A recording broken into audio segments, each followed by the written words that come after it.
আমরা তাহলে পড়ালেখা শুরু করি। যাই হোক, মানে যেটা যাই হোক না কেন ম্যাটার করে না। ওকে, সো আমাদের দেখো বায়োলজি সেকেন্ড পেপার থার্ড চ্যাপ্টারে আলোচনা করতেছি পরিপাক ও শোষণ।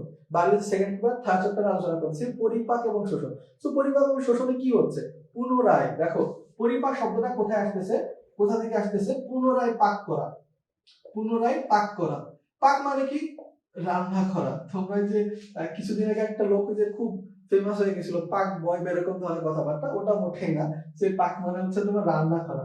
সো আমরা গ্রাম এলাকায় কিন্তু অনেকে দেখবা তোমরা আসলে পাক বলতে আসলে রান্নাকে বোঝানো হয়। এবং পুনরায় পাক করা হচ্ছে কি জিনিস? আমরা যে খাবারগুলো গ্রহণ করতেছি। তাহলে বলবা যে ভাই এটা কি রান্না একটু কম পড়ে গেছিল? মোটেই না।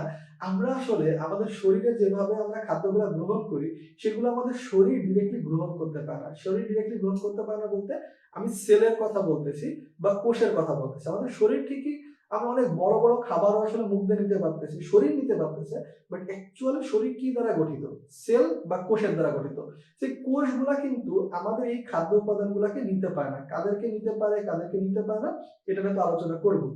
সো এই জন্য আমরা কি করতেছি, যে খাবারগুলোকে গ্রহণ করতেছি সেগুলোকে পুনরায় পাক করা হচ্ছে যেন না আমাদের সেলগুলা গ্রহণ করতে পারে।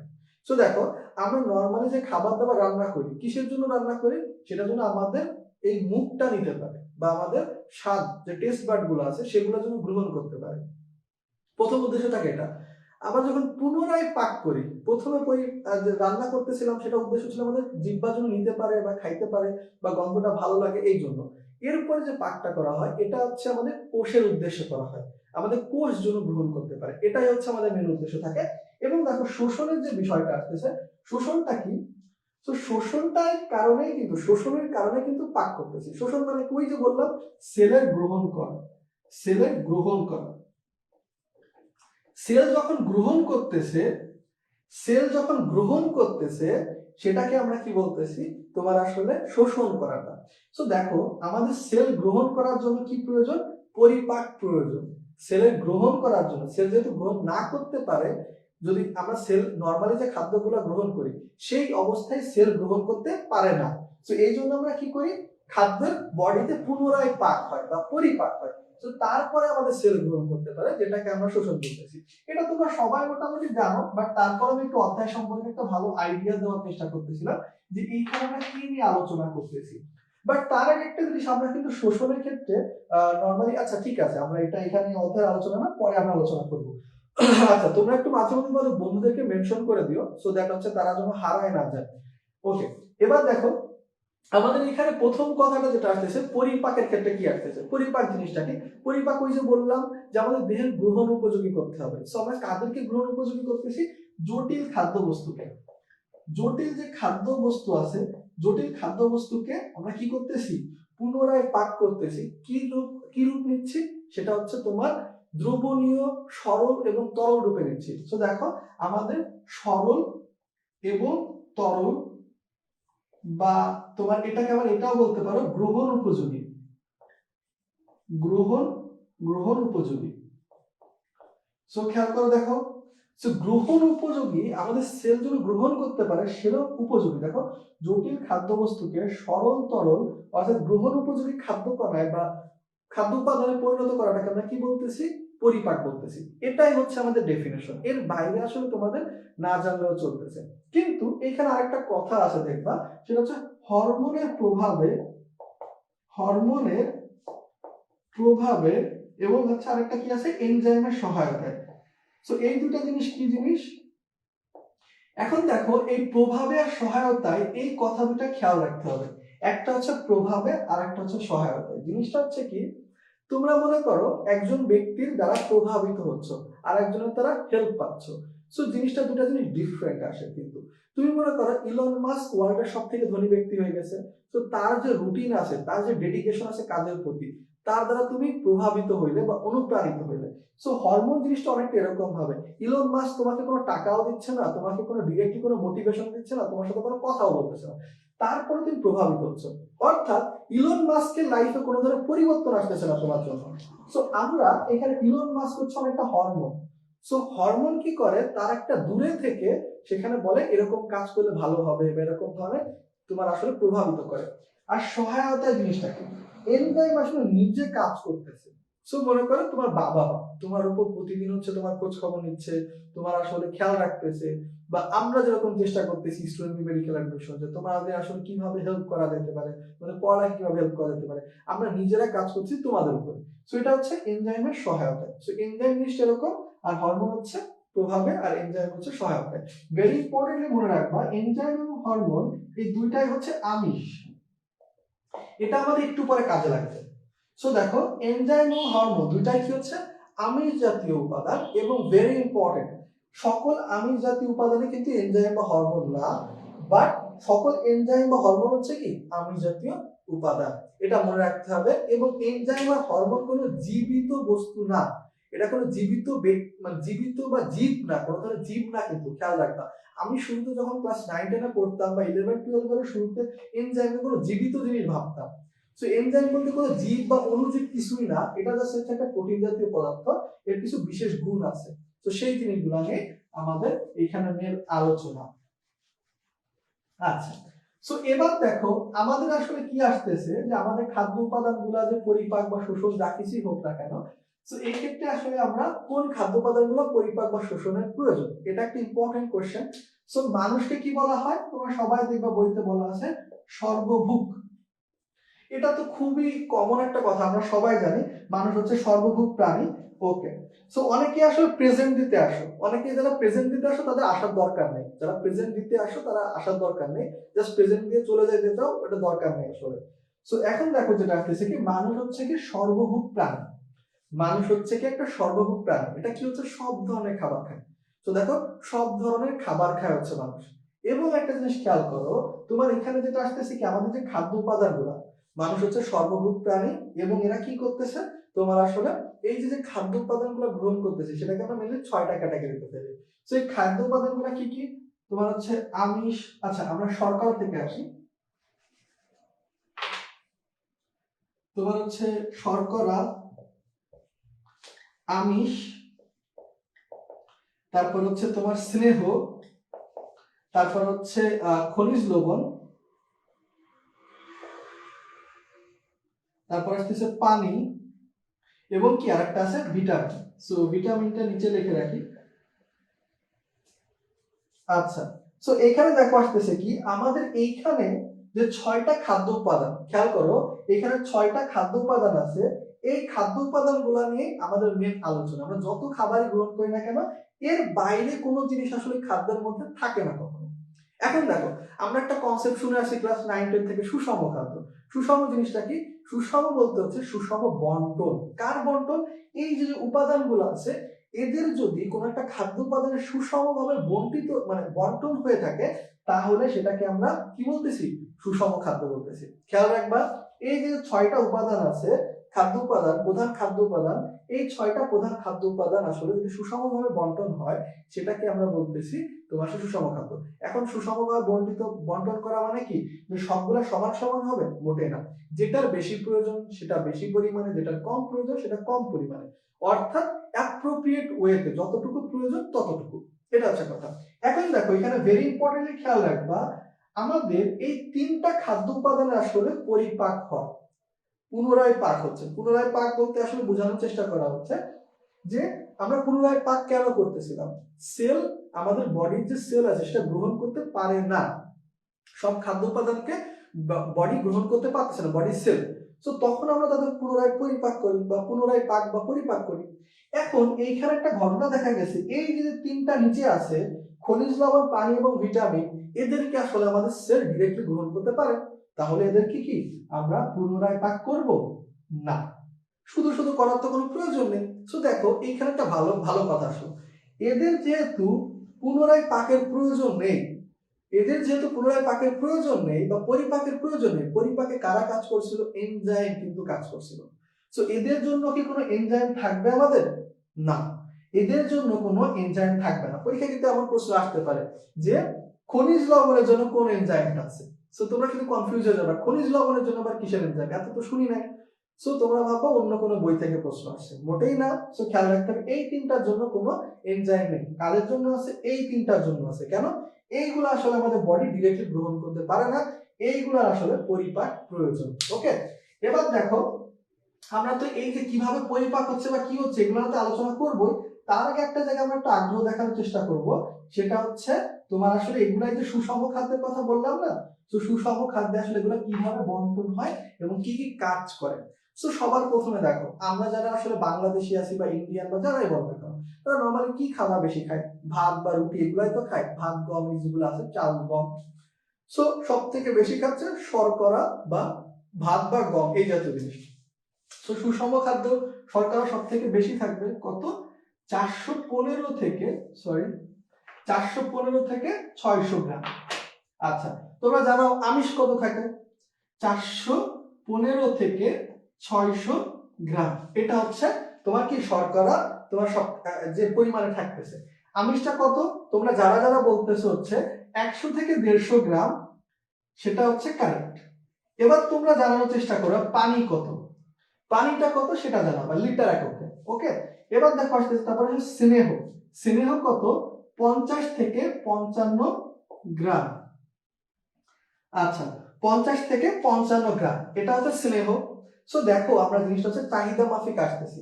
এরপরে দেখো খনিজ লবণ কত, তো হচ্ছে 8 থেকে 10 গ্রাম, 8 থেকে 10 গ্রাম। পানি কত, যেটা তোমাদেরকে অলরেডি বলে আমি তোমাদের কোশ্চেন ছিল যেটা। সো আচ্ছা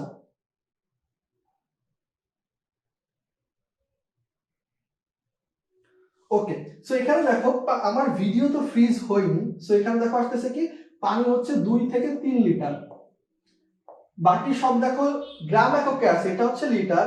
ভিটামিনের ক্ষেত্রে খেয়াল রাখবা, ভিটামিনের ক্ষেত্রে আচ্ছা আরাফাত বিল্লাহ ওয়ালাইকুম আসসালাম, তুমি যদি সালাম দিয়েই ফেলছো।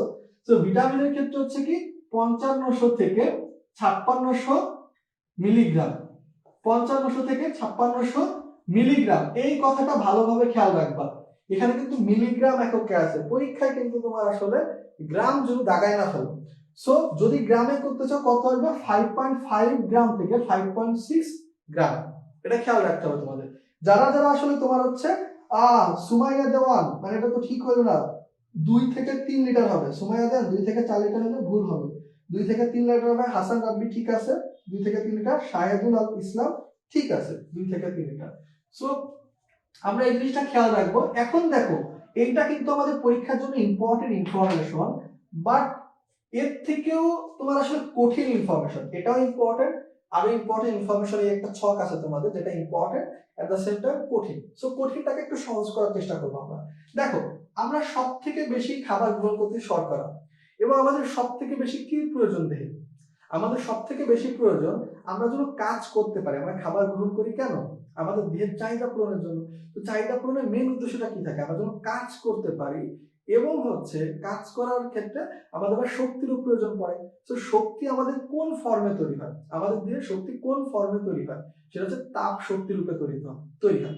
এবং তাপ শক্তি কার মাধ্যমে সারা দেহে ছড়ায় যায়, রক্তের মাধ্যমে, আশা করি তোমরা জানো। এবং রক্তের তাপমাত্রা যদি তোমরা জেনে থাকো সেটা একটু কমেন্টে জানাবা, রক্তের তাপমাত্রা কত হয়ে থাকে। আচ্ছা সো এখন দেখো আসতেছে কি আমাদের রক্তের মাধ্যমে যাক আর যেটাই যাক না কেন, আমরা কি বললাম মেন কথাটা কি ছিল, আমাদের শরীরে খাবার গ্রহণের মেন কাজ যেটা থাকে সেটা হচ্ছে কি আমরা যেন কাজ করতে পারি, এবং হচ্ছে কি তোমার আসলে আমাদের জন্য শক্তি উৎপন্ন হয়। তাহলে দেখো আমরা এটা বলতে পারি এখানে হচ্ছে তাপ শক্তি উৎপন্ন করবে, এটা হচ্ছে তাপ শক্তি উৎপন্ন করবে, এট দ্য সেম টাইম কর্মক্ষমতা তৈরি করবে, কর্মক্ষম করবে, মানুষকে কি কর্মক্ষমতা তৈরি করবে, বা আসলে তোমার যেটাই হোক না কেন যে কর্মক্ষমতা তৈরি হচ্ছে, এটা হচ্ছে শর্করার কাজ, এই দুইটা কাজ। এখন দেখো এখানে একজন ব্যক্তি খুব আপসেট হবে, আপসেটটা কি হবে, সেটা হচ্ছে স্নেহ। কেন, তোমাদেরকে বলে রাখি আমাদের এইখানে যে 3টা খাদ্য উপাদান যেটা আছে মেনলি আসলে পরিপাক হচ্ছে, এই 3টা খাদ্য উপাদানের মধ্যে শর্করার আমিষ এদের যে পরিমাণ প্রতি গ্রাম এককে যে পরিমাণ শক্তি তৈরি হয় সেটা সেম, এই দুইটা প্রায় সেম। শর্করা এবং আমিষে যদি শর্করাতে 1 গ্রামে যদি তোমার আসলে 4.9 ক্যালোরি শক্তি তৈরি হয়, সো আমিষেরও 1 গ্রামে আমিষেরও 1 গ্রামে তোমার আসলে 4.9 কিলোগ্রাম 9 ক্যালোরি তৈরি হয়। এখন দেখো মনে রাখতে হবে এইটা দ্বিগুণ, এই দুইটার হচ্ছে দ্বিগুণ পরিমাণ শক্তি তৈরি হয় হচ্ছে স্নেহের ক্ষেত্রে। সো শর্করা বা আমিষের প্রতি গ্রামে যে পরিমাণ শক্তি তৈরি হয়, স্নেহে তার দ্বিগুণ শক্তি তৈরি হয়। তাহলে দেখো স্নেহের মাইন্ড করা উচিত না যে ভাই আমি হচ্ছে সব থেকে বেশি শক্তি উৎপন্নকারী সক্ষম এবং আমাকে তাপ শক্তি নিয়ে কথা না বলে শর্করা নিয়ে বলতেছে। তো তখন বোঝানো হলো যেহেতু শর্করা আসলে বেশি পরিমাণে আছে, তাপ শক্তি দিলাম, এখন তোমাকে তাপ শক্তি দিচ্ছি, আরো বেশি দিচ্ছি। কিভাবে দিচ্ছি দেখো, সেটা হচ্ছে আমাদের স্নেহ শুধুমাত্র যে তাপ শক্তি তৈরি করবে এমন না, এটা যে শুধুমাত্র তাপ শক্তি তৈরি করবে এমন না, এটা আরো একটা কাজ করবে, সেটা হচ্ছে তাপ শক্তি নিয়ন্ত্রণ করবে, তাপ শক্তি নিয়ন্ত্রণ করবে। ওকে, তো দেখো তাপ শক্তি তৈরি করবে এবং তাপ শক্তি নিয়ন্ত্রণ করবে। এবার দেখো আমাদের আমিষ কি হয়, আমাদের দেহে যত ধরনের তুমি অর্গান বলো বা আমাদের যত ধরনের অঙ্গাণু বলো, কোষীয় অঙ্গাণু বা যেটাই বলো না কেন, একটু যদি খোঁজ খবর নাও সেটা ক্ষেত্রে, আচ্ছা যারা যারা 30 থেকে 80 ডিগ্রি, সরি 36 থেকে 38 দেখতেছো, কারেক্ট অ্যান্সার। মনিকা দাসেরও কারেক্ট অ্যান্সার, কেননা 37 ডিগ্রি সেলসিয়াস হচ্ছে এভারেজ মান, এটাও কারেক্ট অ্যান্সার। তোমরা যদি কেউ পারো কমেন্টে জানার চেষ্টা করবে সেটা হচ্ছে পিএইচ কত হয়। রক্তের পিএইচটা কিন্তু ভেরি ইম্পর্টেন্ট এবং তোমরা ক্লাস 9-10 থেকে জানো, সো জানাইতে পারলে আমি খুশি হব। এখন দেখো আমিষের পরিপাক যেটা আছে, সো আমিষের পরিপাকের ক্ষেত্রে আমরা যেটা বলতেছিলাম যে আমিষটা কি করে, দেখো আমাদের ম্যাক্সিমাম যে কোষীয় অঙ্গাণু আছে বা যা কিছুই আছে সবকিছু তৈরিতে কিন্তু প্রধান ভূমিকা পালন করে আমিষ। সো মেন কথা মনে রাখবা, আমিষের কাজ হচ্ছে কোন ধরনের, গঠনমূলক। আমিষের কাজ হচ্ছে গঠনমূলক। কি গঠন করে সেটা একটু জানতে হবে। অনেক কিছু করতে পারে, একটা হচ্ছে কি দেখো আমাদের দেহের বৃদ্ধি করতে পারে, এটা একটা গঠনমূলক কাজ। কোন একটা জায়গা ক্ষয় হয়ে গেছে, সেই ক্ষয় পূরণ করাটা একটা গঠনমূলক কাজ। আবার দেখো আমাদের যে এনজাইম বা হরমোন, একটু আগে পয়েন্ট হচ্ছে তোমাদেরকে, সো এনজাইম বা হরমোন গঠন করা, এটা হচ্ছে গঠনমূলক কাজ। সো আমরা কাজ বলে ফেলছি। সো কি আসতেছে, দেহের ক্ষয় পূরণ, দেহের বৃদ্ধি, এনজাইম, হরমোন, এগুলো তৈরি করা কার কাজ, আমিষের কাজ। বুঝতে পারছি আমরা। বাকি তিনটা এতটা ইম্পর্টেন্ট না, যেরকম দেখো পানি অবশ্যই আমাদের প্রোটোপ্লাজমকে সিক্ত বা ভিজা রাখবে। আমাদের আসলে দেখো ভিটামিন কি করবে, ভিটামিন আসলে আমাদের রোগ প্রতিরোধ ক্ষমতা বৃদ্ধি করবে, এই ধরনের কথাবার্তা। এই তিনটার যে কাজগুলো আছে এগুলো তো ইম্পর্টেন্ট না, মেইনলি ইম্পর্টেন্ট হচ্ছে নাম্বারগুলো। ওকে, সো এই জিনিসটা আমরা খেয়াল রাখবো। তাহলে আমাদের ছকটা হয়ে গেল। এবার একটু আমরা এনজাইম নিয়ে আলোচনা করব, আমরা একটু এনজাইম আলোচনা করব। সো আশা করি তোমরা বুঝতে পারতেছো, যখন আমি এনজাইমের কথা বলতেছি, এনজাইমে আলোচনা করতে গেলে কি হবে, এনজাইমে আলোচনা করতে গেলে ভিটামিন, পানি এবং খনিজ লবণ, এই তিনটা নিয়ে কিন্তু কোনো আলোচনা হবে না। আচ্ছা ব্যাক বেঞ্চের ছাত্রী তো আসলে ব্যাক বেঞ্চে চলে গেছো। ওকে 7.35 7.45, ওকে কারেক্ট। তোমরা যারা যারা 7.35 থেকে 45 বলতেছো তারা সবাই কারেক্ট। এবার দেখো আসি আমাদের যে খাদ্য উপাদানগুলো আছে। আচ্ছা তোমাদেরকে একটু আমি বলে রাখি, তোমরা আসলে যদি ক্লাসে লাস্ট পর্যন্ত প্রেজেন্ট না থাকো, আমি যদি দেখি 40-এর নিচে নেমে আসছে, আমি আসলে ক্লাস কিন্তু শেষ করে দেবো দ্রুত। এটা আসলে আজকে আমার খুবই মাথা ব্যথা করতেছে, পাশে দুটো লাইট আছে, আমার খুবই মাথা ব্যথা করতেছে। আজকে ঘুমটা ভালো হয়নি, বিকালে আমি একটা ঘুম দিই নর্মালি, ঘুমটা ভালো হয়নি। লাইটের জন্য খুব একটা প্রবলেম হয় না, অভ্যস্ত হয়ে গেছি, বাট আজকে মাথা ব্যথা করতেছে। তো এখন দেখো আসতেছে কি, আমরা আসলে এইখানে কি নিয়ে আলোচনা করব, সেটা হচ্ছে আমাদের যে এই যে খাদ্য উপাদানগুলো, যে এনজাইম গুলো আছে সেইগুলো নিয়ে। তো খাদ্য উপাদানের ক্ষেত্রে শর্করা আসি, আমিষ আসি এবং তোমার স্নেহ। তো এই তিনটা জিনিস নিয়ে, কেননা আমরা বলছি বাকি তিনটা পরিপাকের প্রয়োজন পড়ে না তথা এনজাইমেরও প্রয়োজন পড়ে না। এখন দেখো এগুলো যে নাম আছে, এগুলো আসলে যারা মুখস্থ করে তাদের মতো আহম্মক কেউ নেই। নামগুলো দেখো, আমরা যারাই আসলে কোষ রসায়ন অধ্যায়টা পড়ছি, ফার্স্ট ইয়ার স্টুডেন্টরা হয়তো কোষ রসায়ন অধ্যায় পড়ছি, আমার তোমাদেরকে স্বপ্নিল আপু আসলে তোমাদের গ্রুপে একটা পোস্ট দেওয়া হয়েছিল, যেখানে আসলে হচ্ছে আমরা একটা প্রাইভেট গ্রুপে আলাদাভাবে ডিটেইলসে ক্লাস নিই, বিশেষ করে ফার্স্ট ইয়ারদের, সেকেন্ড ইয়ারদের যাদের খুব বেশি প্রবলেম থাকে। সো ওইখানে জিনিস খেয়াল করবো, ওইখানে কিন্তু অলরেডি কোষ রসায়নের উপর ক্লাস হয়েছে। তো যারাই আসলে কোষ রসায়নের উপর এমনিতেও কলেজে ক্লাস করছো বা ইন্টারমিডিয়েট লাইফে পড়ালেখা করছো, তারা মোটামুটি জানো শর্করা থেকে কি, মানে শর্করা একটা ভালো এক্সাম্পল আছে কি, আমাদের স্টার্চ। স্টার্চ স্টার্চকে কি বলা হয়, আবার তোমার হচ্ছে শ্বেতসার বলা হয়। তোমরা একটু কমেন্টে জানাবা, এটা একটা ভালো ইম্পর্টেন্ট কোশ্চেন, যে তোমার আসলে কোন প্রাণী শ্বেতসার জাতীয় খাদ্যকে হজম করতে পারে না, কোন প্রাণী শ্বেতসার জাতীয় খাদ্যকে বা স্টার্চ জাতীয় খাদ্যকে হজম করতে পারে না। এবার দেখো শর্করা খেতে বললাম কি, স্টার্চ, একটা শর্করার ভালো উদাহরণ হতে পারে স্টার্চ। কোথায় পাওয়া যায়, ধান গমে এগুলাই পাওয়া যায়। সো স্টার্চ দুইটা জিনিসে তৈরি হয়, একটা হচ্ছে কি অ্যামাইলোজ এবং হচ্ছে অ্যামাইলোপেকটিন, একটা হচ্ছে কি অ্যামাইলোজ এবং অ্যামাইলোপেকটিন। সো দেখো আমরা ওই অ্যামাইলো শব্দটা মনে রাখবা, তাহলে যেহেতু অ্যামাইলোজ বা অ্যামাইলোপেকটিন কাকে রিপ্রেজেন্ট করতেছে, শর্করাকে। সো আমরা যেখানে অ্যামাইলো কথাটা পাবো সেটা কি হবে, তোমার শর্করা রিলেটেড কিছু হবে। সো দেখো আমার শর্করার যে এনজাইম গুলো আছে সেগুলো কি করবে, শর্করা যে এনজাইম গুলা এই শর্করা যাতে খাদ্যকে ভেঙে ফেলবে, ভেঙে ফেলার জন্য জীববিজ্ঞানে কোন শব্দটা ব্যবহার করে, লাইটিক। লাইটিক শব্দটা ব্যবহার করা হয় আমাদের জীববিজ্ঞান হচ্ছে কোনো কিছু ভেঙে ফেলবে। সো বললাম না অ্যামাইলো, সো দেখো এই জিনিসটা আসতেছে অ্যামাইলোলাইটিক। অ্যামাইলোলাইটিক এনজাইম বলা হয় যত ধরনের শর্করা পরিপাককারী এনজাইম আছে, এটা কি বলা আছে, অ্যামাইলোলাইটিক। সো দেখো অ্যামাইলো শব্দটা রিপ্রেজেন্ট করে শর্করাকে, লাইটিক হচ্ছে ভেঙে ফেলা। এবার দেখো এইখানে যে তোমার আসলে যদি বলি তোমার আমিষ, আমিষের ইংরেজি কি, প্রোটিন।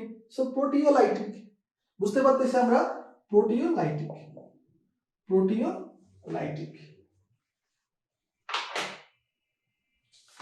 আচ্ছা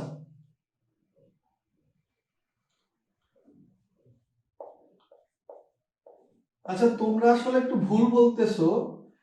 তোমাদেরকে বলে রাখি, যেটা গরু ছাগলের যে কথাটা বলতেছো যে তোমার আসলে স্বেচ্ছাজাত খাদ্য হজম করতে পারে না, হজম করতে পারে না বলছি, স্বেচ্ছাজাত খাদ্য হজম করতে পারে না।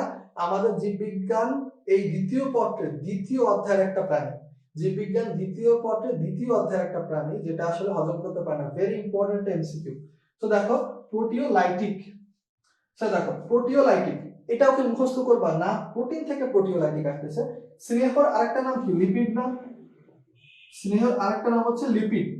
সো দেখো লিপিড থেকে লাইপোলাইটিক, অবভিয়াস।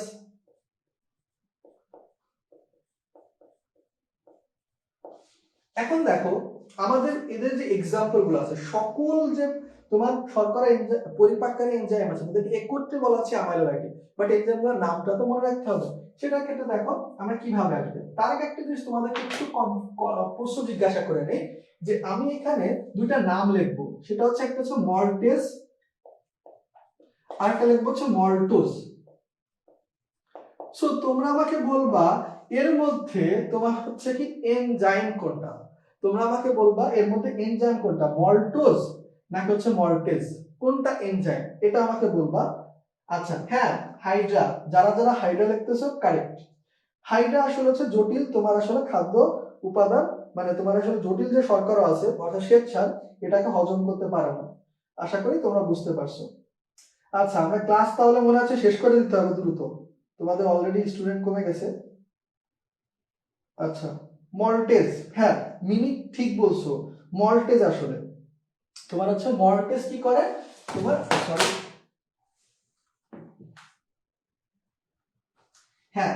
সো দেখো মল্টেজ, মল্টেজ কি করতেছে, মল্টেজ হচ্ছে এনজাইম, মল্টেজ হচ্ছে এনজাইম, এটা ভেরি ইম্পর্টেন্ট মনে রাখবা, মল্টেজ হচ্ছে এনজাইম এবং মল্টোজ হচ্ছে কি শর্করা। এখন দেখো মনে রাখবা কিভাবে, তোমরা এরকম অনেক উদাহরণ পাবা, সুক্রেজ, তারপর হচ্ছে তোমার সুক্রেজ পাবা, তারপরে আরো অনেক কিছু পাবা তোমরা, আমার এক্স্যাক্টলি এখন মনে আসতেছে না। সো এই যে জায়গাগুলো আসতেছে তোমরা আসলে দেখবা যে অলওয়েজ এনজাইমের লাস্টে কি হয়, এজ হয়, এনজাইমের লাস্টে অলওয়েজ হয় এজ, ঠিক আছে, অলওয়েজ এনজাইমের লাস্টে এজ হবে। এবং তাহলে দেখো সুক্রোজ হচ্ছে শর্করা, সুক্রেজ হচ্ছে তোমার হচ্ছে আমাদের এনজাইম, যদি বলা হয় সেলুলোজ হচ্ছে শর্করা, সেলুলেজ হচ্ছে এনজাইম। ওকে, এই জিনিসটা একটু তোমরা খেয়াল রাখবা। এখন দেখো আমরা তাহলে মোটামুটি আসলে শর্করার যে এনজাইমগুলো পরিপাকের এনজাইমগুলো আছে এগুলো ফাইন্ড আউট করতে পারবো। অলরেডি বলে ফেলছি কি কি আমাদের মানুষের ক্ষেত্রে কিন্তু সেলুলোজ থাকে না, আশা করি তোমরা সবাই জানো সেলুলোজ থাকে না, এটা আসলে গরু ছাগলের ক্ষেত্রে থাকে। তো দেখো শর্করা ক্ষেত্রে কি আসতেছে, শর্করা ক্ষেত্রে যেটা আসতেছে আমাদের হচ্ছে এখানে হচ্ছে শর্করা ক্ষেত্রে আমরা বলতে পারি যে মল্টেজ, সুক্রেজ, এগুলোর নাম বলতে পারি, খুবই অবভিয়াস। এর বাইরে আরেকটা আছে যেটা হচ্ছে কি আমাদের কোনটা বলো, টায়ালিন।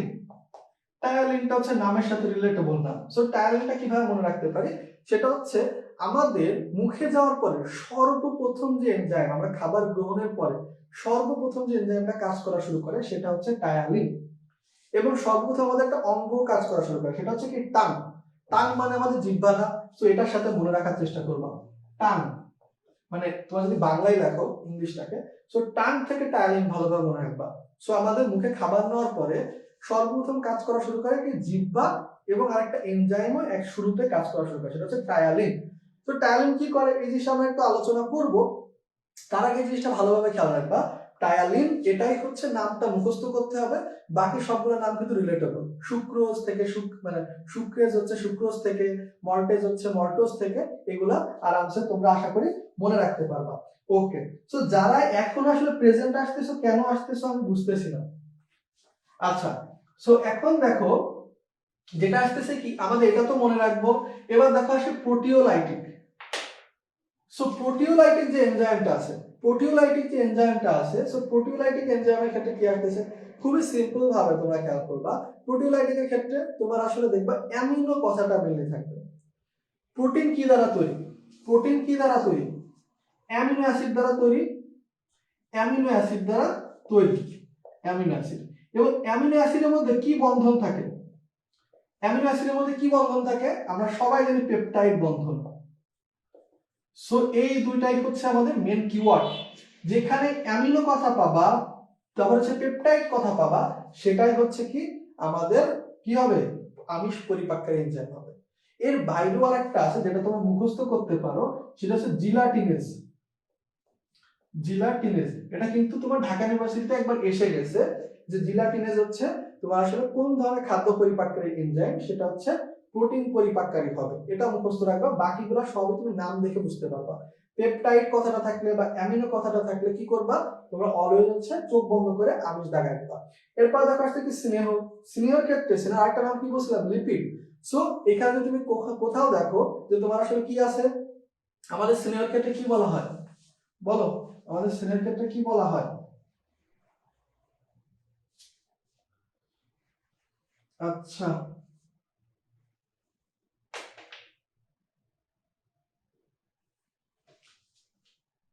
হ্যাঁ, এই যে পেপটাইড বন্ড, সবাই কারেক্ট বলতেছো। ওকে, সবাই আসলে কারেক্ট বলতেছো। আচ্ছা,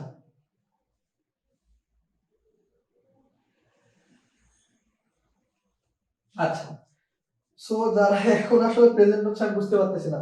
তো যাই হোক, এখন দেখো আমাদের লিপিড যেটা ছিল, লিপিড যেটা থেকে আসতেছে কি লাইপেজ, লিপিড থেকে আসতেছে লাইপেজ, খেয়াল করো, লিপিড থেকে আসতেছে লাইপেজ। সো যেখানেই তুমি লাইপেজ পাবা কি করবা, তোমার হচ্ছে বলবা স্নেহ পরিপাককারী। যে ধরনের লাইপেজ, ফসফোলাইপেজ হোক, অ্যাস্টারিক লাইপেজ হোক, যেটাই হোক না কেন। দেখো এইটা একটা জিনিস হচ্ছে গ্লিসারল। সো আমাদের লিপিড কি দ্বারা তৈরি? লিপিড হচ্ছে ফ্যাটি অ্যাসিড এবং হচ্ছে তোমার কি গ্লিসারলের তৈরি।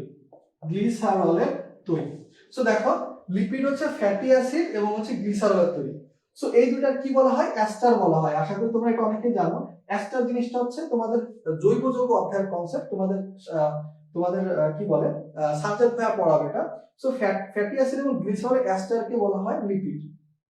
সো তুমি যদি কোথাও গ্লিসারল পাও, তারপর হচ্ছে ফ্যাটি অ্যাসিড পাও, তারপর হচ্ছে লাইপেজ, তোমার হচ্ছে কি বলে, তোমার লাইপোলাইটিক বা লাইটিক যদি লাইপেজ যদি থাকে কোথাও, তাহলে কি বলবা, অলওয়েজ হচ্ছে তোমার লিপিড পরিপাককারী এনজাইম হবে। এখন দেখো এখানে আর একটা পার্ট চলে আসলো। এখানে একটা জিনিস মনে রাখবা, একটা জিনিস একটু নামের সাথে মিল পাবা না, সেটা হচ্ছে কি, সেটা হচ্ছে তোমার লেসিথিনেস। লেসিথিনেস নামে একটা নাম আছে। লেসিথিন একটা লিপিড জাতীয় পদার্থ। তো লেসিথিন থেকে আসে লেসিথিনেস। তোমরা লেসিথিন শব্দটার সাথে পরিচিত না, তোমাদেরকে বলে রাখি, লেসিথিন মূলত একটা লিপিড জাতীয় পদার্থ, যেটার একটা এনজাইম হচ্ছে লেসিথিনেস। এখন এদের যে তোমার যে খাদ্য উপাদান বা সরল খাদ্য উপাদান তৈরি হয়, উৎপন্ন দ্রব্য, সেটা কি জিনিস সবারই জানার কথা, মুখস্থ করবে না দয়া করে। শর্করার সব থেকে সরল ফর্ম কোনটা? সেটা হচ্ছে গ্লুকোজ। সব থেকে সরল ফর্ম হচ্ছে গ্লুকোজ। সো এই সরল ফর্মটাই উৎপন্ন হবে অলওয়েজ। আমিষের কি একটু আগেই বলছিলাম, অ্যামিনো অ্যাসিড। সো এটাই হচ্ছে এখানে তৈরি হবে, অ্যামিনো অ্যাসিড। এবার দেখো আসি স্নেহ। সো স্নেহ কি দ্বারা তৈরি হয়েছিল বলছিলাম, ফ্যাটি অ্যাসিড এবং গ্লিসারল। সো ফ্যাটি অ্যাসিড এবং হচ্ছে গ্লিসারল, এটাই হচ্ছে আমাদের উৎপন্ন দ্রব্য। বুঝতে পারছি আমরা ঘটনাটা। সো আশা করি এখন থেকে আর এই জিনিসগুলো ওইভাবে খুব একটা কষ্ট করে আসলে আমরা আচ্ছা, সো আশা করি তোমরা এই জিনিসটা এখন থেকে খুব একটা মুখস্থ করবে না। ওকে, আমরা মুখস্থ না করারই চেষ্টা করব। তোমরা জাস্ট একটু বন্ধুদেরকে মেনশন করে দিবা পাশের মধ্যে, যেন তারা হারায় না যায়। আচ্ছা, সো এরপরে দেখো এরপরে যে জিনিসটা আসতেছে কি, আমরা কি চেষ্টা করব, আমরা এরপরে যেটা আসতেছে, আমরা আসলে আমাদের যে পরিপাকের ক্ষেত্রে, পরিপাক যে টোটাল যে আমাদের তন্ত্রটা আছে সেই তন্ত্র নিয়ে একটু ইন্টারেস্ট দেখাবো। সো পরিপাক তন্ত্রটা কি জিনিস, যে তন্ত্র আসলে পরিপাকের কাজ করে অবভিয়াসলি। সো পরিপাক তন্ত্র এখন দুইটা জিনিসের মেইনলি তৈরি হয়, খেয়াল করো। একটা আসতেছে কি পরিপাক নালী, তাহলে এটা একটা নলের মতো কিছু একটা হবে, অবশ্যই এটা একটা নলের মতো কিছু একটা হবে, বাট নলটা বিভিন্ন জায়গায় বিভিন্ন আকৃতি ধারণ করবে এরকম হইতে পারে, কিন্তু নলের মতো কিছু একটা হবে। সামনের দিকে একটা ছিদ্র থাকবে, পিছনের দিকে একটা ছিদ্র থাকবে, বুঝতেই পারতো সামনের দিকে ছিদ্রটা আমাদের মুখ হবে, পিছনের ছিদ্রটা পাইপ হবে, পাইপ ছিদ্র হবে। সো একটা হচ্ছে নালী থাকবে, এর আশেপাশে ছোটখাটো কিছু গ্রন্থি থাকবে। সো এই জন্য আসতেছে কি পরিপাক গ্রন্থি। পরিপাক গ্রন্থি, তোমরা বলো তো কয়টা পরিপাক গ্রন্থি আছে আমাদের, তোমরা একটু জানাও কয়টা পরিপাক গ্রন্থি আছে আমাদের। আচ্ছা, এটা আসতেছে কি পরিপাক গ্রন্থি, ঠিক আছে। সো দেখো পরিপাক নালী এবং হচ্ছে কি পরিপাক গ্রন্থি। সো আমরা এই যে গ্রন্থি এবং পরিপাক নালী এটা নিয়ে ইন্টারেস্ট দেখাবো। এবার দেখো আমি স্পেসিফিকলি শুধুমাত্র হচ্ছে পরিপাক নালী নিয়ে কথা বলি। সো আমরা পরিপাক নালী নিয়ে এখন ডিটেইলসে জানার চেষ্টা করব। পরিপাক গ্রন্থিটা এতটা জটিল না আমাদের জন্য, পরিপাক নালীটা একটু জটিল হতে পারে, বাট একটু ভিজুয়ালাইজ করব আর মুখস্থ করব না। দয়া করে তোমরা পরিপাক নালীটা মুখস্থ করো না, একটু ভিজুয়ালাইজ করার চেষ্টা করো। সো প্রথমেই দেখো একজন মানুষের কি আসতেছে, মুখ আসতেছে, এই যে মুখের ছিদ্র যেটা আছে।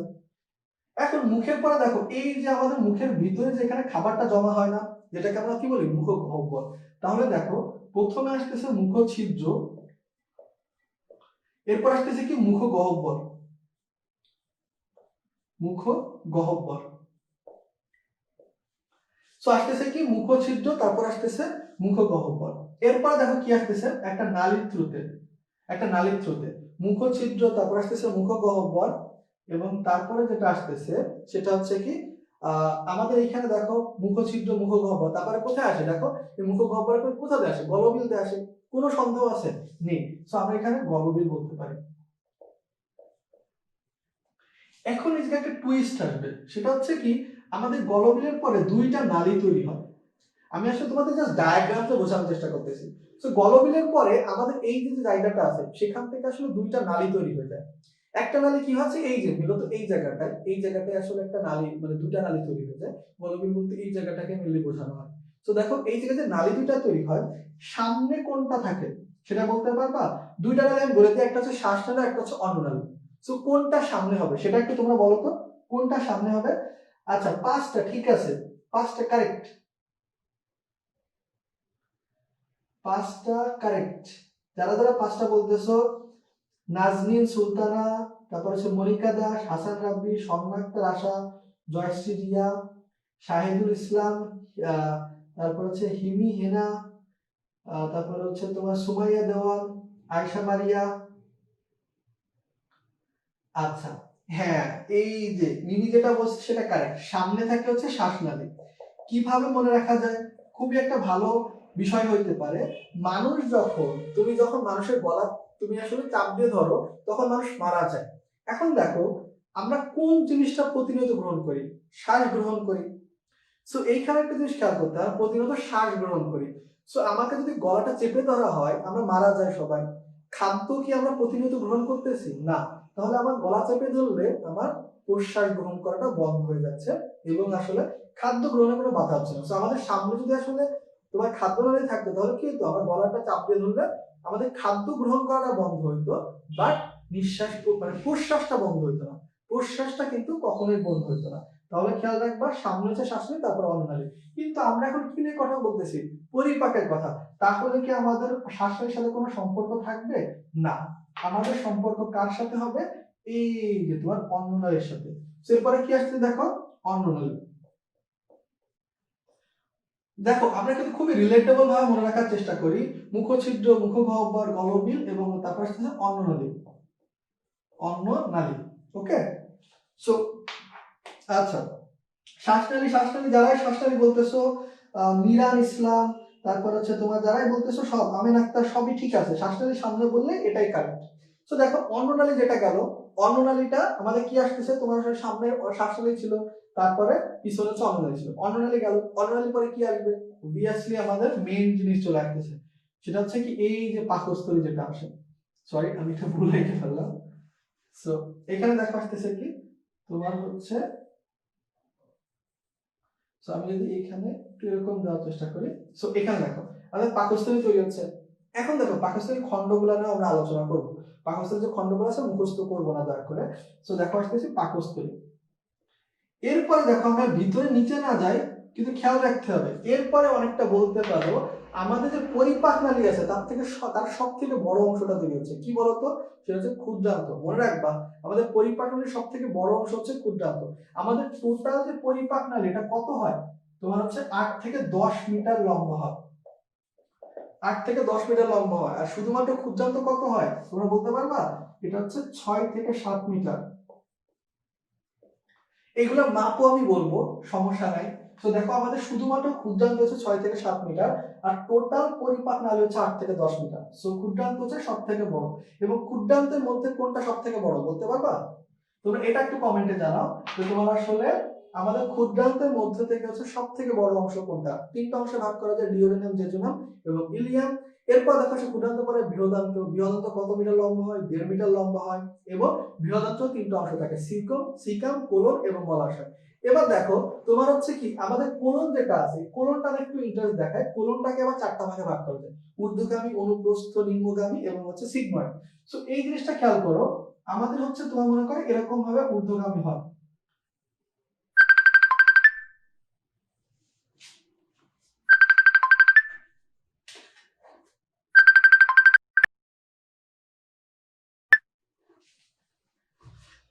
আচ্ছা একটু দুঃখিত আমার একটা কল চলে আসছিল এই জন্য আসলে আমি এটা কেটে দিলাম। সো দেখো আমাদের কি হচ্ছে তোমার আসলে এই যে জিনিসটা আসতেছে সেটা হচ্ছে কি আমাদের এই যে আমরা বৃহদান্তের কথা বলতেছি। সো বৃহদান্তে এই যে জায়গাটা আছে এটাকে আসলে এখানে একটা তোমার সিকামকে বলা হয়। সো এই সিকামের সাথে ভেরি ইম্পর্টেন্ট একটা কথা, সেটা হচ্ছে আঙুলের মতো একটা প্রক্ষেপ থাকে, সেটা কি হচ্ছে অ্যাপেন্ডিক্স। মনে রাখবা অ্যাপেন্ডিক্স হচ্ছে আমাদের দেহের কি একটা নিষ্ক্রিয় অঙ্গ, যেটা আমাদের কোনো কাজে লাগে না, যদিও মেডিকেলে গেলে তোমরা জানতে পারবে অ্যাপেন্ডিক্সেরও কিছু ছোটখাটো কাজ আছে। সো এই অ্যাপেন্ডিক্সটা কি হচ্ছে, তোমার অ্যাপেন্ডিক্সে যদি কোনো প্রদাহ হয় সেটাকে অ্যাপেন্ডিসাইটিস বলে, আশা করি তোমরা সবাই জানো। এখন দেখো আমরা কোলন নিয়ে মেন এটা দেখা যাচ্ছে, এটা উপর দিকে যাচ্ছে, সো অবশ্যই ঊর্ধ্বগামী কোলন। দেখো অনুপ্রস্থ বরাবর যাচ্ছে, অনুপ্রস্থ, নিম্নগামী, নিম্নগামী, এবং এই যে জায়গাটা আছে এটাকে কি বলা হচ্ছে সিগময়েড। সো খেয়াল করো একটা জিনিস, এই জিনিসটা আমরা অবশ্যই এগুলো নিয়ে আলোচনা করব, তার আগে একটু খেয়াল করে সিগময়েড এবং সিসাময়েড এই দুটো জিনিসের মধ্যে জন্য তোমরা গোলায় না ফেলো। সিসাময়েড, সরি, সো আচ্ছা অনেকেই বলতেছে ইলিয়াম, যারা ইলিয়াম বলছো কারেক্ট, যারা ইলিয়াম বলছো কারেক্ট, যেহেতু নাম আয়শা মারিয়া এটা আসলে কারেক্ট না, তোমার হচ্ছে কি আমাদের ইলিয়াম হচ্ছে কারেক্ট হবে। আমাদের টোটাল আসলে ক্ষুদ্রান্তের 3/5 হচ্ছে ইলিয়াম, টোটাল ক্ষুদ্রান্তের 3/5 হচ্ছে ইলিয়াম। এখন দেখো আমি কি বললাম, সিগময়েড কোলন, সিগময়েড কোলন জানি, এবং সিসাময়েড অস্থির নাম আশা করি সবাই শুনছি, সিসময়েড অস্থির। সো দেখো এই দুইটাকে যেন কখনোই তোমরা কনফিউজ না হয়ে যাও, মনে রাখবা কোলনের একটা অংশ হচ্ছে সিগময়েড, এবং সিসাময়েড কি হচ্ছে, সিসাময়েড হচ্ছে একটা অস্থি। এই অস্থিগুলো কোথা থেকে তৈরি হয়, সেটা হচ্ছে টেন্ডন থেকে, টেন্ডন থেকে, টেন্ডন থেকে। আমাদের টেন্ডন জিনিসটা কি, তোমরা টেন্ডন, অস্থিসন্ধি এবং লিগামেন্ট এই জিনিসগুলো একটু কনফিউজ করে ফেলো, যদিও এটা আসলে অস্থি এবং অঙ্গচালনের অধ্যায়ের আলোচনা, বাট তারপর একটু বলে রাখি। সো আমাদের ক্ষেত্রে খেয়াল রাখবা, তোমার যদি আমার এই যে মনে করছো দুইটা অস্থি, সো দুইটা অস্থি যদি এখানে এসে যুক্ত হয়, এই যে জায়গাটা মনে করো, দেখো এই যে দুইটা অস্থি এখানে এসে যুক্ত হচ্ছে, এই যে জায়গাটা, এই জায়গাটাকে বলা অস্থি সন্ধির জায়গা। এবং দেখো এইখানে যদি কোনো লিগামেন্টের মতো মানে কোনো একটা যুক্ত অবস্থায় কিছু থাকে, সেটাকে আমরা লিগামেন্ট বলি। এবং তাহলে টেন্ডন জিনিসটা কি, টেন্ডন জিনিসটা কি, টেন্ডন হচ্ছে অলওয়েজ মনে রাখবা আমাদের এই যে মনে করো হচ্ছে কি একটা অস্থি আছে, সো এটা হচ্ছে একটা অস্থি, অস্থির যে সারফেস আছে এই সারফেসের সাথে মাংস লেগে থাকে। সো আমাদের মনে করো এই যে আমার হাতটা, এই হাতে একটা অস্থি আছে, সো এই অস্থির ক্ষেত্রে কি আসতেছে, সো আমাদের এখানে মূলত জানোই তোমরা সবাই আশা করি যে রেডিয়াস এবং আলনা অস্থি থাকে। সো দেখো এই অস্থির সাথে আমাদের কি মাংসটা লেগে আছে। সো বলতে পারো একটা অস্থির যে সারফেস তার সাথে মাংস লেগে থাকে। কিসের মাধ্যমে লেগে থাকে? আমরা কি করি, গরুর মাংস খাওয়ার সময় টান দিয়ে ছিঁড়ে ফেলি না? ওই যে অস্থির সাথে লেগেছিল সেটা টান দিয়ে ছিঁড়ে ফেলি না? সো টান দিয়ে থেকে মনে রাখবা টেন্ডন, টান দিয়ে থেকে মনে রাখবা টেন্ডন।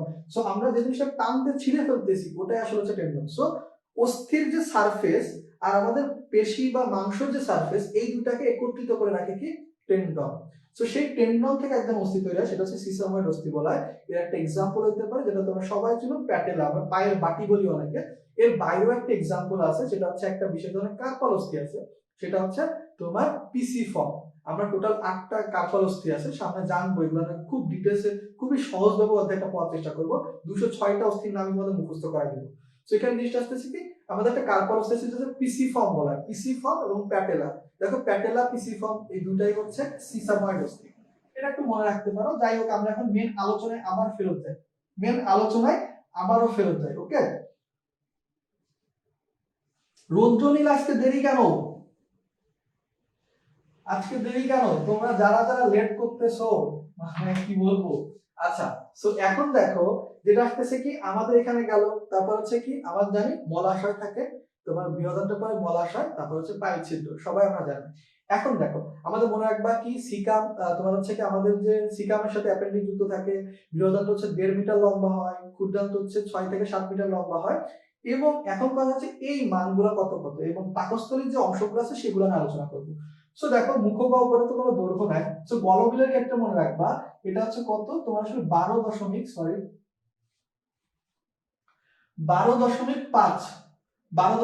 সেন্টিমিটার। বাকি সব হচ্ছে মিটার সেন্টিমিটার এককে ব্যবহার করবো আমরা। 12.5 সেন্টিমিটার। অন্ননালীর ক্ষেত্রে হচ্ছে 23 থেকে 25 সেন্টিমিটার। একটা ইন্টারেস্টিং জিনিস দেখাবো তোমাদের এখানে। পাকস্থলীর ক্ষেত্রে দৈর্ঘ্য হচ্ছে তোমার আসলে 30.5, আচ্ছা সরি আমি ইংলিশে লিখি, 30.5 সেন্টিমিটার। এবং প্রস্থ কত, তোমার হচ্ছে 12.5, সরি 15.2, সরি 15.2। এখন দেখো তোমাদেরকে একটা খেলা দেখাই আমি এখানে। তোমরা দেখবা যতগুলো মান আছে এর ভিতর মাত্র 3টা লেটার ব্যবহার করা হয়েছে না, 1 2 3 5, সরি 4টা। এর বাইরে কোনো লেটার ব্যবহার করা নাই। সো এটা খেয়াল রাখবা, যদি এর বাইরে সরি কোনো অঙ্ক যদি ব্যবহার করা থাকে তোমাদের অপশনে, এটাকে একবারে বাদ দিয়ে দিবা। সো দেখো 1 2 3 5 এর বাইরে কোনো জিনিস নাই, 1 5 2 5 3 2 3 2 5 1 2 5। তো দেখবা সব 12.5, 23 থেকে 25, 35.5 সেন্টিমিটার, প্রস্থ হচ্ছে 15.2 সেন্টিমিটার। এগুলো ভালোভাবে মনে রাখবা। পাকস্থলীর ক্ষেত্রে কিন্তু যখন পাকস্থলীর পরিপাক অংশ তোমরা যাবা তখন দেখবা এটার মান ওভারঅল দেওয়া আছে 30 সেন্টিমিটার এবং 15 সেন্টিমিটার। ওটাকে কারেক্ট ধরবা না, কারেক্ট ধরবা বইয়ে কিন্তু একই বইয়ে দুইটা ইনফরমেশন দেওয়া আছে, এইটাকে কারেক্ট ধরবা তোমরা। ওকে, আচ্ছা এবার দেখো আসি আমাদের পাকস্থলীর যে অংশগুলো আছে, মুখস্থ করবো না আমরা, কিন্তু পাকস্থলীর অংশগুলোর নামও মুখস্থ করবো না, রিলেটেবল। দেখো এখানে যেমন দেখাইছিলাম উপরের দিকে গেলে ঊর্ধ্বমুখী, এরকম ধরনের মনে রাখার চেষ্টা করব। ওকে, সো আচ্ছা ওকে, আচ্ছা এখন দেখো যেটা আসতেছে কি আমাদের, আচ্ছা তোমরা যারা নোটিফিকেশন পাও না, তোমরা আসলে ক্লাসে যারা নোটিফিকেশন পাও না, তো সবাই আসলে গ্রুপের উপরে এই ডান সাইডে দেখবা 3টা ডট আছে, 3টা ডট আছে। আমি তো একটা ভিডিও দিয়ে দিছিলাম কি করতে হয়। সো এই 3টা ডটে যদি ক্লিক করো দেখবা নোটিফিকেশন অপশন আছে। সো নোটিফিকেশন অপশনে যে ক্লিক করবা, ওইখানে দেখবা সি অল পোস্টে টিক দিয়ে রাখবা, তাহলে দেখবা তুমি ইজিলি পেয়ে যাচ্ছ। 3টা ডটে ক্লিক করবা, তারপরে দেখবা নোটিফিকেশন নামক একটা ছোট একটা জিনিস আসতেছে, সেখানে ক্লিক করলে সি অল পোস্ট দিলেই হয়ে যাবে। আচ্ছা এবার দেখো আসি আমাদের এই যে পাকস্থলীর যে অংশগুলো আছে সেগুলো নিয়ে আলোচনা করি। সো আমাদের এখানে কি থাকে, হার্ট। আমরা সবাই জানি পাকস্থলী এখানে আমাদের হার্ট থাকে। সো এখানে 4টা পিণ্ড, 4টা তোমার আসলে খন্ড থাকে জানি আমরা। সো এই হার্টের যে অংশটা দেখো যেখানে মূলত এই পর্যন্ত চলে আসে হার্টটা। সো এই যে হার্টের যে অংশটা থাকে, এই হার্টের অংশে আমাদের এই পাকস্থলী শুরু হয় বলে এটাকে আমরা জানি হার্টকে কি শব্দ দ্বারা রিপ্রেজেন্ট করা হয়, কি শব্দ দ্বারা রিপ্রেজেন্ট করা হয়, যারা হার্টের ডাক্তার তাদেরকে কি বলি, কার্ডিওলজিস্ট বলি। সো কার্ডিয়া অলওয়েজ দেখো নিউরো মানেই হচ্ছে ব্রেন, কার্ডিয়া মানেই হচ্ছে হার্ট, তারপর হচ্ছে তোমার যদি আমরা বলি হচ্ছে কি রেনাল যদি বলি, সো এটা হচ্ছে অলওয়েজ তোমার হচ্ছে কিডনি, আশা করি তোমরা জানো। তো দেখো এই জায়গাটা আসলে হার্ট আছে বলে এই যে শুরুর যে জায়গাটা কি বলছে কার্ডিয়া বলতেছি। এবার দেখো যে গম্বুজের মতো, গম্বুজের আরেকটা নাম হচ্ছে তোমার কি বলা হয় আমাদের গম্বুজের ক্ষেত্রে, সো এটাকে বলা হচ্ছে ফান্ডাস, ভেরি ইম্পর্টেন্ট, ফান্ডাস। গম্বুজ আকৃতিকে একটু ফান্ডাস বলা হয়। এবার দেখো বড় একটা বাঁক তৈরি হয়েছে না, বড় একটা কার্ভের মতো তৈরি হয়েছে না, কার্ভেচার, এটাকে মেডিকেলে নরমালি পাবা কি গ্রেটার কার্ভেচার। সো বড় বাঁক, একটা কার্ভ তৈরি হচ্ছে, এটা কি বলছে বড় বাঁক। এবার দেখো এটা কি ছোট বাঁক না তুলনামূলকভাবে এটার তুলনায়, সেটাকে বলছে লেসার কার্ভেচার বা ছোট বাঁক। এবার দেখো এই যেখানে শেষ হচ্ছে আসে সেটাকে আমরা বলতেছি কি কি বলতেছি পাইলোরাস।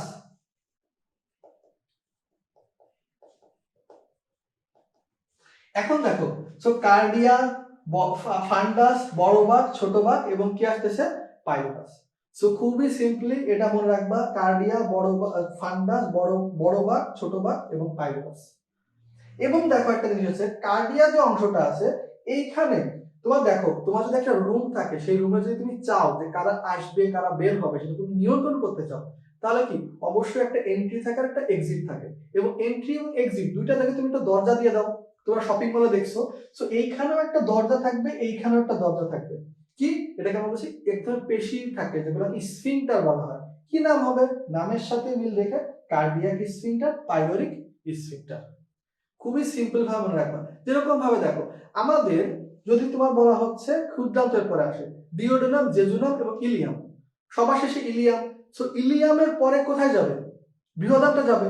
সো আমি যদি বলি ইলিয়াম থেকে বৃহদান্তে যাওয়ার যে তোমার আসলে দরজা সেটার নাম কি হবে, অবশ্যই তোমার ইলিওকোলিক স্ফিংটার হবে। সো আশা করি রিলেটেবল। কিন্তু বায়োলজি কখনোই কোনো কিছু নাম জাস্ট র্যান্ডমলি ইচ্ছা হয়ে যেতে দিয়ে দিছে না, অবশ্যই পেছনে কারণ আছে। কেমিস্ট্রির ক্ষেত্রে সেম, ফিজিক্সের ক্ষেত্রে। আমি ইনশাল্লাহ তোমাদের খুব দ্রুত ফিজিক্সেও কিছু ক্লাস নিব, আমি তোমাদের ইনশাল্লাহ হচ্ছে খুব দ্রুত কিছু আসলে হচ্ছে ফিজিক্স ক্লাস নেওয়ার চেষ্টা করব। কারণ হচ্ছে আমার আসলে ইন্টারমিডিয়েট লাইফে সব থেকে বেশি এক্সপার্টাইজ ছিল ফিজিক্সের উপরে, আমি সব থেকে বেশি পছন্দ করি হচ্ছে ফিজিক্স, বাট বায়োলজি ক্লাসটা নেওয়া হয়, বাট ইনশাল্লাহ ফিজিক্স নেওয়া হবে তোমাদের। আচ্ছা, তো দেখো এই জায়গাটা আমরা গেল। এবার আসি আমাদের এটা তো গেল। আচ্ছা তোমাদের এই যে মানে সব হারাই গেছে, তোমাদের লোকজন সব হারাই গেছে, দেখছো তোমাদের লোকজন সব হারাই গেছে। আচ্ছা, সো এটা তো গেল আমাদের। এরপরে কি আসতেছে আমাদের যে পরিপাকের ক্ষেত্রে আমাদের দেখো যে পরিপাক গুলা কিভাবে হয়। সো আমরা মুখের ক্ষেত্রে যদি বলি মুখ, সো মুখে আমাদের কি কি এনজাইম আছে, দুইটা এনজাইম থাকে, সেটা হচ্ছে কি টায়ালিন এবং হচ্ছে মল্টেজ। আমি তোমাদেরকে শুরুতেই বলে রাখছিলাম টাং থেকে মনে রাখবা টায়ালিন, এবং সর্বপ্রথম এই এনজাইমটাই কাজ করে কার উপরে কাজ করে, শর্করার উপরে কাজ করে, এটা তোমরা জেনে আসছি। সো তোমরা দেখতেই পাচ্ছ যেহেতু দুইটা এনজাইম আছে শর্করা পরিপাককারী, অন্য কোনো খাদ্যে যদি কোনো এনজাইম নেই লালাতে, তাহলে আমরা কি বলতে পারি যে আমাদের মুখের যে লালা তৈরি হচ্ছে সেখানে অন্য কোনো খাদ্য পরিপাক হবে না, বাট এর রিভেঞ্জ কিন্তু একজন নিবে। এই যে এদের সাথে যে আমিষ এবং স্নেহের সাথে যে তোমার আসলে অবিচার করা হচ্ছে, রিভেঞ্জ কিন্তু একজন নিবে, সেই রিভেঞ্জ জানার কথা হবে। তো দেখো টায়ালিন কি করতেছে, তোমার সর্বপ্রথম যেসব জটিল শর্করা আছে, যত ধরনের জটিল শর্করা, মনে করো তোমার আসলে ধরলাম যে আমি চাউল খেয়ে ফেললাম, সো বা ভাত খাইলাম, সো জটিল শর্করার উপর টায়ালিন কাজ করবে এবং কি তৈরি করবে, মল্টোজ। কেন মল্টোজ তৈরি করবে, কারণ আমাদের কাছে আছে তো মল্টেজ এনজাইম। কার উপর কাজ করতে হবে, মল্টোজের উপরে। সো মল্টোজ থেকে কি তৈরি হবে, গ্লুকোজ, যেটা আমাদের ফাইনাল প্রোডাক্ট দরকার পড়ে। সো দেখো এই মল্টেজ হচ্ছে মল্টোজের উপর কাজ করে গ্লুকোজ তৈরি করে। আশা করি বুঝতে পারছি। তোমাদেরকে কি বলছিলাম যে এদের একটা তোমার রিভেঞ্জ নিবে। রিভেঞ্জটা কি, মুখ কি করতেছে, শুধুমাত্র মুখগহ্বর শুধুমাত্র শর্করার তোমার আসলে পরিপাক করতেছে। এখন এরপরে কোথায় খাবার যায়, পাকস্থলীতে যায়, এরপরে যায় হচ্ছে ক্ষুদ্রান্তে। পাকস্থলী প্রথমেই আসা মাত্রই বলবে রিভেঞ্জ নেই। রিভেঞ্জটা কিভাবে নিবে, পাকস্থলী বলবে আচ্ছা তাহলে শর্করা তুমি মুখের কাছে তো এক্সট্রা বেনিফিট নিয়ে আসছো, তুমি এবার চুপ করে বসে থাকো, আমি শুধুমাত্র হচ্ছে কাদের পরিপাক করব, সেটা হচ্ছে তোমার আমিষ এবং স্নেহ, আমিষ এবং স্নেহ, এটা ভেরি ইম্পর্টেন্ট কথা। আমিষ এবং স্নেহ এই দুইটা জিনিসের কিন্তু মেনলি পরিপাক করবে কি আমাদের পাকস্থলী। এখন দেখো তোমরা এখানে খেয়াল করবা, সো আমিষের ক্ষেত্রে কে কাজ করে, পেপসিন এবং প্রোরেনিন, পেপসিন এবং হচ্ছে প্রোরেনিন। পেপসিনোজেন মেনলি হচ্ছে পেপসিনোজেন নিশ্চিত হয়, সরি, সো পেপসিন বললে ভুল হবে, নিশ্চিত হচ্ছে পেপসিনোজেন এবং প্রোরেনিন। আমি আর না লিখি, পেপসিনোজেন এবং প্রোরেনিন নিশ্চিত হচ্ছে। আরেকটা কি হচ্ছে, আমরা কি বলছিলাম, লিপিড থেকে লাইপেজ, লাইপেজ থাকা মানে কি, অলওয়েজ হচ্ছে তোমার আমাদের কাকে রিপ্রেজেন্ট করতেছে, অলওয়েজ আসলে স্নেহ পরিপাককে। সো আমরা মনে রাখবা পাকস্থলীকে রিপ্রেজেন্ট করে কোন শব্দটা, পাকস্থলীকে রিপ্রেজেন্ট করে কোন শব্দটা, গ্যাস্ট্রিক, পাকস্থলীকে রিপ্রেজেন্ট করে গ্যাস্ট্রিক শব্দটা, অলওয়েজ গ্যাস্ট্রিক শব্দটা হচ্ছে পাকস্থলীকে রিপ্রেজেন্ট করে। সো পাকস্থলী থেকে যে লিপিড পরিপাককারী এনজাইম নিঃসৃত হচ্ছে তাকে কি বলবো, গ্যাস্ট্রিক লাইপেজ বলবো। এবং দেখো এর আগে তোমাদেরকে কিছু কিওয়ার্ড শিখাইছিলাম যে অ্যামিনো, পেপটাইড, এই কথাগুলো থাকলে কি আমিষ, এর বাইরেও কিছু মনে রাখবা, পেপ, পেপ কথাটা থাকলেই হচ্ছে কি আমাদের, বা পেপ বা পটা যদি বেশি উচ্চারণ থাকে সেটা ক্ষেত্রে প্রোটিন পরিপাক করে। দেখো পেপসিন, প্রোরেনিন, ট্রিপসিন, এগুলো সব কি হচ্ছে আমাদের প্রোটিন পরিপাকে। দেখো যেখানে প এর বেশি উচ্চারণ থাকে সেটা হচ্ছে প্রোটিন পরিপাককারী। এরকম ধরনের একটা বিষয় তোমরা একটু মনে রাখার চেষ্টা করবা। ওকে, সো এইখানে দেখো একটা জিনিস খেয়াল রাখতে হবে, রিভেন্স কে নিল, পাকস্থলী নিল, এরপরে আসলো কি তিনটা জায়গায় মেনলি আমাদের পরিপাক হয়, মুখ, পাকস্থলী এবং হচ্ছে কি ক্ষুদ্রান্ত। সো এবার ক্ষুদ্রান্ত কি করবে, ক্ষুদ্রান্ত সবার ভিতরে মিলমিশ করা দেওয়ার চেষ্টা করবে, কার ভিতরে, বলবে আচ্ছা ঠিক আছে তোমরা যে যার ভিতরে যা রিভেন্স দেওয়া নিছো এবার আমি সবার ভিতরে সুন্দর করে সবার পরিপাক করে দিব। সো ক্ষুদ্রান্তে আসলে আমিষ, তোমার আসলে স্নেহ, শর্করা সবারই একত্রে পরিপাক শুরু হয়ে যায়। ভেরি ইম্পর্টেন্টলি এই কথাগুলো মনে রাখবা। ওকে, আচ্ছা, Ayesha Maria physics second paper ক্লাসটায়, আমার ফিজিক্স সেকেন্ড পেপারের সব থেকে পছন্দের জায়গা ছিল লাস্টে যে 4টা অধ্যায়। আমি খুবই ভালো বুঝতাম ওই অধ্যায়গুলো, আধুনিক পদার্থবিজ্ঞানের যে তোমার আসলে সূচনা, তারপরে পরমাণু মডেল এবং যেটা যেখানে নিউক্লিয়াস টিউক্লিয়াসের কথাবার্তা বলা আছে, semiconductor electronics, and finally astrophysics যেটা আছে, অর্থাৎ তোমার জ্যোতির্বিজ্ঞান যেটা। সো ওইটা আসলে তোমরা অনেকেই হয়তো বুঝো না, আমি আসলে চেষ্টা করবো যতটুকু তোমাদেরকে বোঝানো সম্ভব হয়, আমি ওটার উপর ক্লাস নেওয়ার ইনশাআল্লাহ প্ল্যান আছে আমার। এখন দেখো তোমাদের যে রেসপন্স এরপরে তো আসলে নেওয়া যায় না। আচ্ছা, সো এইখানে দেখো আসতেছে কি আমাদের এইখানে, আমরা এবার আলোচনা করব কি নিয়ে, আমরা একটু আগে যে তোমার আসলে দেখলাম কি ছিল আমাদের, একটু আগে লালা টালার কথা ছিল। সো আমাদের দেখো লালা যে নিশ্চিত হচ্ছে, সেই লালার গ্রন্থিগুলোর সাথে একটু পরিচিত হতে হবে। সো লালার গ্রন্থিগুলোর ক্ষেত্রে কি আমাদের 3 ধরনের লালা গ্রন্থি আছে, 3 ধরনের লালা গ্রন্থি আছে, 3 ধরনের লালা গ্রন্থি আছে। এখন দেখো এই 3 ধরনের লালা গ্রন্থি ক্ষেত্রে কি আসতেছে, তোমার আসতেছে প্যারোটিড, তারপর হচ্ছে কি সাবলিঙ্গুয়াল, সরি স্যাব লিখে ফেলছি। তোমরা বলো তো প্যারোটিড গ্রন্থিটা কোথায় অবস্থিত, আমাদের কোথায় অবস্থিত শরীরে, প্যারোটিড, সাবলিঙ্গুয়াল এবং সাবম্যান্ডিবুলার।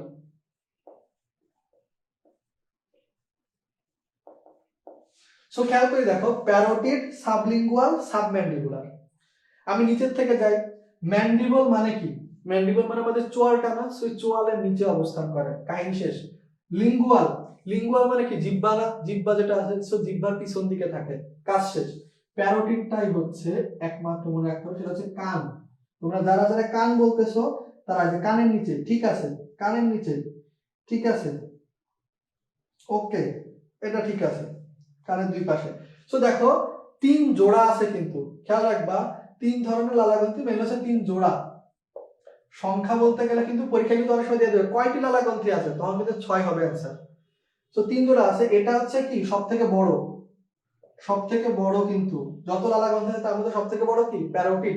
ভেরি ইম্পর্টেন্টলি খেয়াল রাখবা, সাবলিঙ্গুয়াল, সাবম্যান্ডিবুলার তো গেল, এই জিনিসগুলা আমাদের মোটামুটি মনে রাখতে হবে। তোমরা সবাই তো আশা করি জানো লালাতে কত পার্সেন্ট পানি থাকে, 95.5 থেকে 99 তোমার আসলে 5%। তোমরা একটু জানার চেষ্টা করবা গ্যাস্ট্রিক জুসে কত পার্সেন্ট পানি থাকে, গ্যাস্ট্রিক জুসে কত পার্সেন্ট পানি থাকে, এটা যারা জানো সেটা জানাও, তাহলে আমি বুঝতে পারবো যে আচ্ছা ঠিক আছে তাহলে তুমি জানো। ওকে, গ্যাস্ট্রিক জুসে আসলে কত পার্সেন্ট পানি থাকে, তাহলে জানার চেষ্টা করো। আচ্ছা, কানের নিচে যারা যারা বলছো সব, কানের নিচে বা কানের দুই পাশে যারা যারা বলছো সব কারেক্ট, সবার কারেক্ট। ঠিক আছে, আমরা কতক্ষণ ক্লাস হয়েছে? আমরা 1 ঘন্টার মতো ক্লাস হয়ে গেছে অলরেডি, মানুষ অর্ধেক হয়ে গেছে। সো আমরা মোটামুটি এই ক্লাসটাকে তাহলে দুইটা ভাগে ভাগ করে নিব, যেহেতু তোমাদের অনেক অ্যাবসেন্ট হয়ে যাচ্ছে। সো আমরা পরে আরেকটা ভাগেও নিব। আচ্ছা, তারপর আমরা কিছু জিনিসটা আলোচনা করি, কিছু জিনিসটা আলোচনা করার চেষ্টা করি। সেটা হচ্ছে কি, এটা গেল একটা আমাদের লালা গ্রন্থি যেটা আসছিল। সো এটা তো অবশ্যই ভালোভাবে মনে রাখবা। এরপরে যেটা আসতেছে, আমাদের যে পাকস্থলীতে পরিপাক হয়। সো পাকস্থলীতে পরিপাক করার জন্য কি কি থাকে? সো এখানে দেখো আসতেছে পেপসিনোজেন নিঃসৃত হয়, পেপসিনোজেন। আচ্ছা, তোমাদেরকে বলে রাখি পেপসিনোজেন এবং হচ্ছে প্রোরেনিন নামক নিষ্ক্রিয় এনজাইম নিঃসৃত হয়। কেন তোমার আসলে এরা নিষ্ক্রিয় অবস্থায় নিঃসৃত হয়? এর কারণটা হচ্ছে তোমার আসলে যেন এরা পাকস্থলীর ক্ষতি না করতে পারে, এবং পাকস্থলী নিজে নিজে কেন পরিপাক হয়ে যায় না সেটার পিছনে কয়েকটা কারণ আছে, সেগুলো নিয়ে আলোচনা করবো আমি একটা সময়। এই তোমার আসলে এই কারণগুলো 4টা কারণ আছে, 4টা কারণ নিয়ে আলোচনা করা হবে। সেগুলো নিষ্ক্রিয় অবস্থায় নিঃসৃত হয় এবং এদেরকে সক্রিয় করে কে? Hydrochloric acid. হাইড্রোক্লোরিক অ্যাসিড কোন ধরনের আসলে সেল থেকে নিঃসৃত হয়? আরেকটা জিনিস বলবো, পাকস্থলীতে টোটাল কয় ধরনের সেল আছে? পাকস্থলীতে টোটাল কয় ধরনের সেল আছে বলবা? পাকস্থলীতে টোটাল কয় ধরনের সেল আছে এবং কোন সেল থেকে হাইড্রোক্লোরিক অ্যাসিড নিঃসৃত হয়? ঢাকা ইউনিভার্সিটিতে এসে যাওয়া প্রশ্ন, ঢাকা ইউনিভার্সিটিতে এটা কিন্তু এসে যাওয়া প্রশ্ন, যে তোমার আসলে হাইড্রোক্লোরিক অ্যাসিড আসলে কোন সেল থেকে তৈরি হয়, সেটা একটা ইম্পর্টেন্ট কথা। এখন দেখো আমাদের এখানে হাইড্রোক্লোরিক অ্যাসিডের ফলে কি তৈরি হয়? এটা পেপসিন এবং হচ্ছে রেনিন, সরি পেপসিন এবং হচ্ছে রেনিন। এরা কিভাবে কাজ করে? এরা কাজ করে হচ্ছে আমাদের যে খাদ্য উপাদানগুলো আছে, মনে করো আমিষ, আমিষের থেকে, আমিষের উপরে কি কাজ করে? অবশ্যই প্রথমে পেপসিন কাজ করে। কি তৈরি করে? প্রোটিওজ এবং হচ্ছে পেপটোন, প্রোটিওজ এবং হচ্ছে পেপটোন। এবার দেখো আসি যে তোমার আসলে সরি দুগ্ধ জাতীয় একটা আমিষ আছে যেটাকে কি বলে? কেসিন। কেসিনের উপরে কি কাজ করে? রেনিন কাজ করে। রেনিন কাজ করে কি তৈরি করে? প্যারাকেসিন। কিন্তু মনে রাখতে হবে প্যারাকেসিন হচ্ছে আমাদের দেহের গ্রহণ উপযোগী উপাদান না। সো আমাদেরকে হয় প্যারাকেসিনকে প্রোটিওজ অথবা পেপটোনে কনভার্ট করতে হবে, প্রোটিওজ অথবা পেপটোনে কনভার্ট করতে হবে। সো এখানে কি আসতে হবে? দেখো প্রোটিওজ এবং পেপটোন বানানোর ক্ষমতা কোন এনজাইমের আছে? শুধুমাত্র পেপসিনের আছে। তাহলে কি হবে?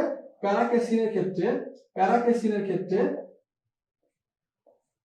প্যারাকেসিনের উপর কি কাজ করবে? এইটাই আবার কাজ করবে। সে কি তৈরি করবে? দেখো এইখানে একটা জিনিস খেয়াল করতে হবে, আমাদের কিন্তু অনেক সময় কনফিউজ হয় প্রোটিওজ নাকি পেপটোন।